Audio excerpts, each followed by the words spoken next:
In the second part of our interview with Poland's Foreign Minister, Radosław Sikorski outlines consequences of the war in Ukraine, especially in the light of ever closer ties between China and Russia. Minister Sikorski also looking at how a concerted bid to become a genuine power in security has to involve concerted spending. The US no longer has a doctrine of being capable of fighting two wars simultaneously. So if an emergency cropped up in another parts of the globe, some of America's capabilities would be used there. And we need to step in, particularly given that together in Europe, we spend well over 200 billion euros on defense. We're now increasing it. Poland is actually spending almost 5% of its GDP on defense, actually largest proportion in NATO. But other countries, for the first time, the majority of NATO countries this year are spending 2%, which is a solid number in peacetime. But of course, Europe is not at peace. We have a horrible war in which 1 million people have already been killed or injured. So I agree with your original question. Europe needs to get serious about its defense.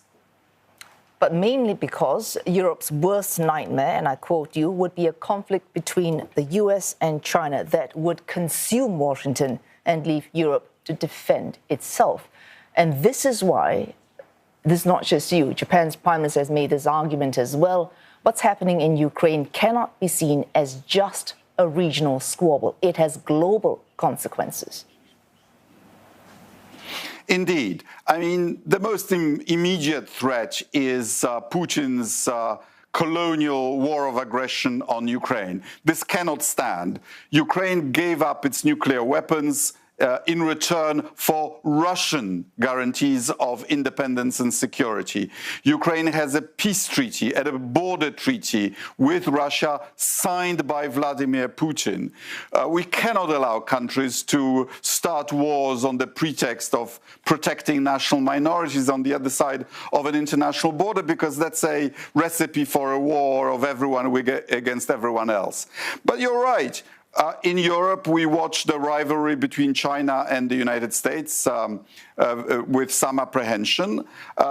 China is a partner and a competitor at the same time, and we want that rivalry to be conducted at the right temperature without boiling over.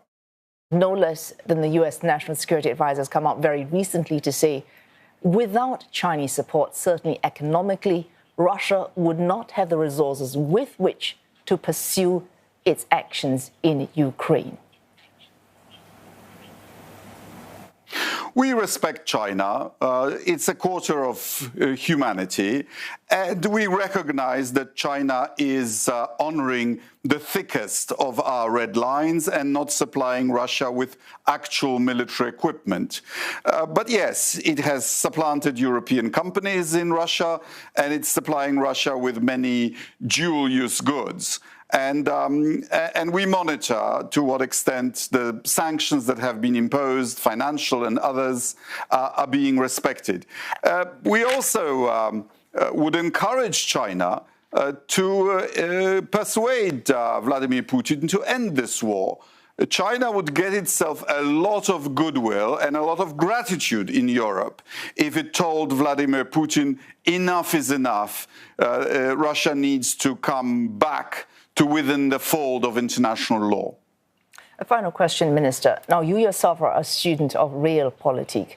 To encourage another country that has the wherewithal to not listen to that encouragement, short of doing more than just encourage, can Europe do any more to, I suppose, encourage China to perhaps not lend that support to Russia that you have seen so far, and that is vital to keeping alive that conflict in Ukraine? Final question.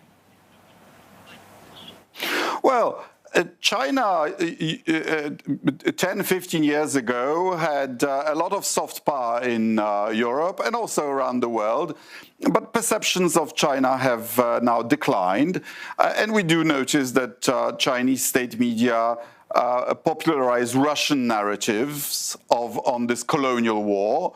I think trade with Europe is as important to the Chinese economy and the well-being of its citizens as it is for us, or maybe even more. So we need an important country like Russia to stop trying to rebuild the Russian empire. And we need China, which after all was a victim of European colonialism, to tell Russia that the time of European colonial empires is over.